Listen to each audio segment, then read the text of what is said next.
Jeff, I was reading what Xavier had said after the game, and he said at halftime he was kind of expecting you to come in and maybe flip over some furniture or something like that, and he said that's not what he got. How did you kind of develop that approach or decide on that approach, and what kind of makes you what goes through your head when you're deciding what your reaction is going to be when you walk into that room at halftime? I just go off the field. I mean, it's not anything that's choreographed or predetermined.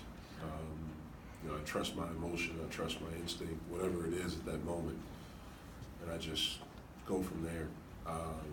I don't really remember how I reacted. I remember saying that we're going to play guys that are going to fight in this half, and that are going to fight together. And that's all we were looking for. And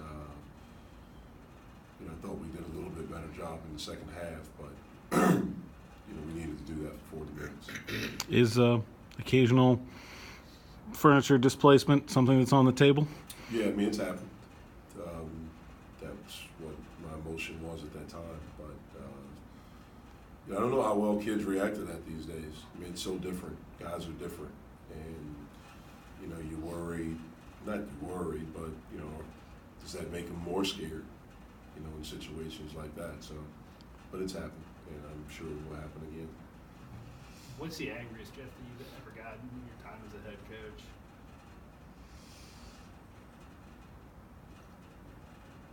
I mean, I've been angry a lot. Or I guess where it came out, maybe. I mean, I don't know. I mean, a lot of times I don't remember. Back when before the rules changed, you could get you could get your team back at midnight. That constituted the next day. So I've done that where you've kicked them out of practice or you brought them back after a game at 12:01. The rules don't allow you to do that anymore.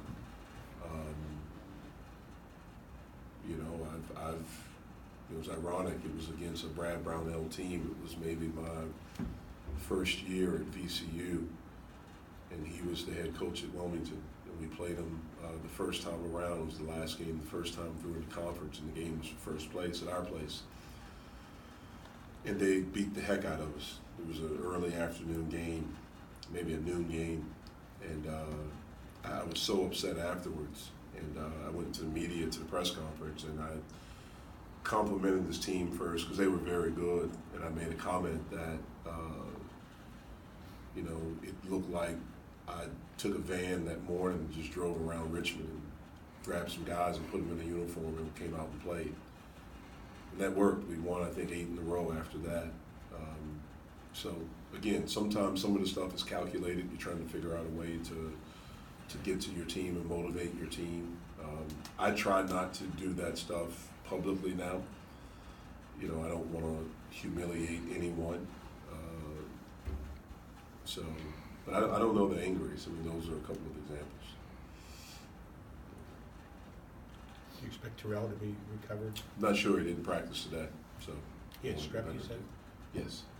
We'll have a better idea tomorrow. We'll see how he feels. And how's IDs? He has not practiced. We'll evaluate him again tomorrow. Hopefully he's able to practice, and we'll see. Jeff, what do you think you guys, it's only a couple weeks ago, what do you think you all picked up or maybe learned about Syracuse in your first matchup against them? They're good. I thought as the game went on in the second half, a little bit later, I thought we attacked the zone a little bit better. We were able to penetrate it some. But, they had a big lead, so I think maybe they relaxed a little bit. I think they're playing even better now than they were when we played them last time.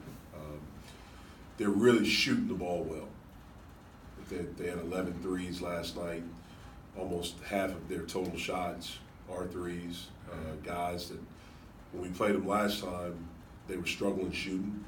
And, Buddy came in and hit 3 threes against us, and he's up to close to 50% now in conference. When I think the last time we played him, he was at like 26. Battle is playing great. Hughes and Brissett have continued to play well.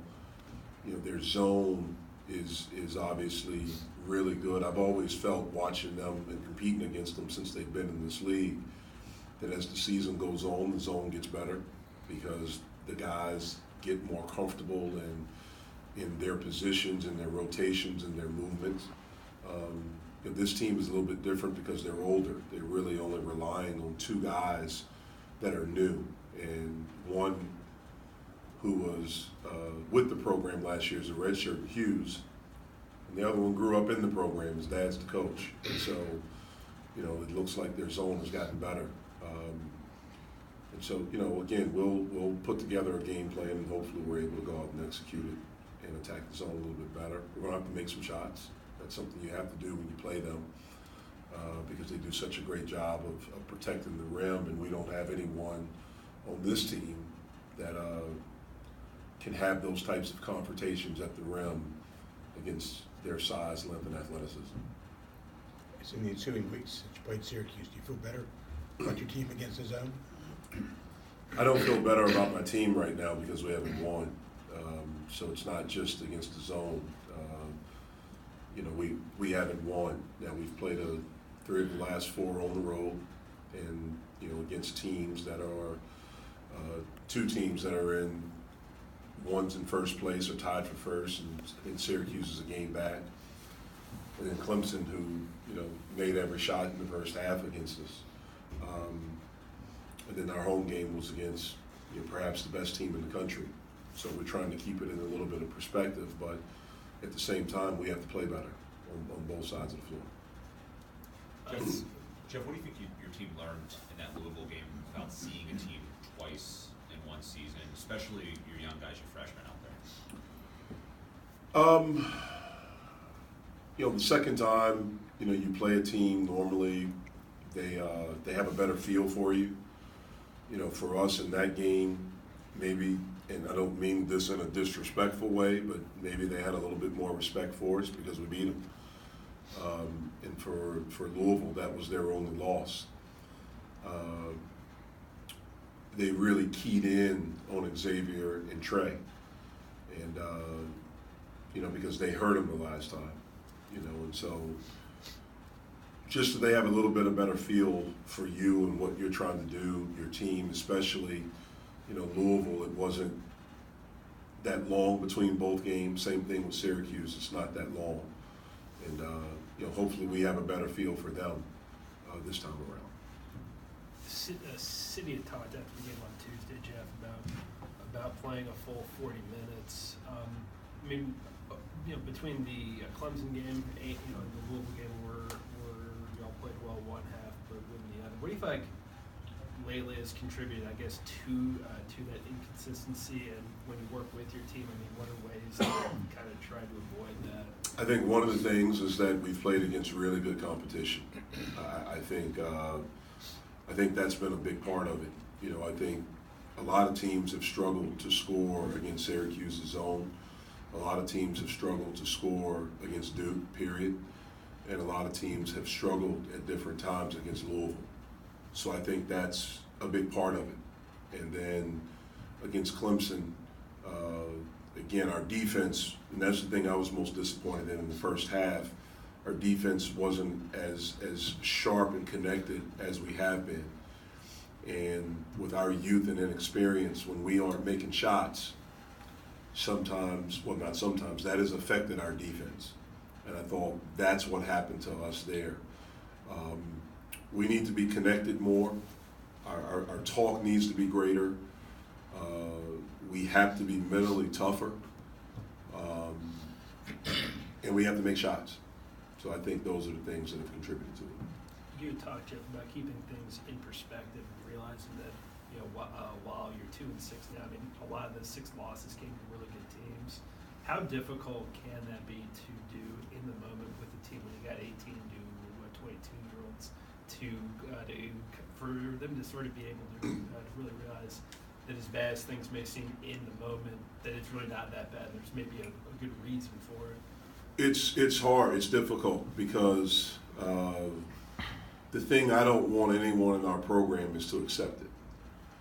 I think when you lose a lot, I think sometimes you can accept it.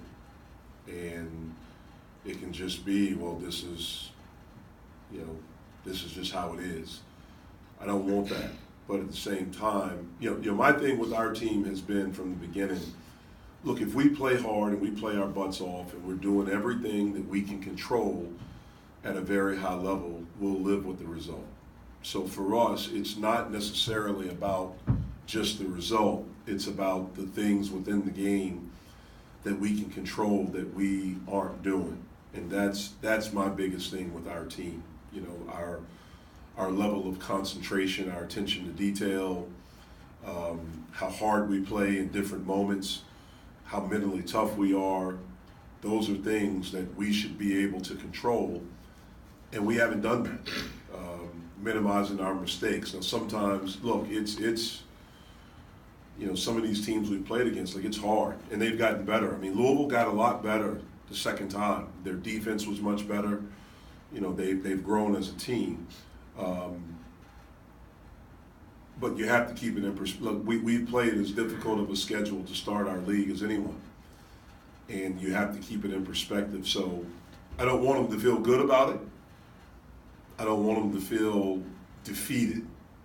I want us to be able to channel whatever emotion it is to get us where we don't like the way that we feel after a loss, where it's not accepted, and there's some emotion that gets us where, okay, this isn't going to happen. We're going to, we have to learn from it. We have to get better from it, but at the same time, we have to move on from it. You've talked about your team being fatigued in the last few weeks. What do you do when a team is fatigued like that? Because the games come at you one after the other. You have to adjust things you do in practice. Some of the things that they're doing off the court, or you adjust them. They have to get more rest, the way they eat, all these different things. It's a lot that goes into it. And again, I've always felt like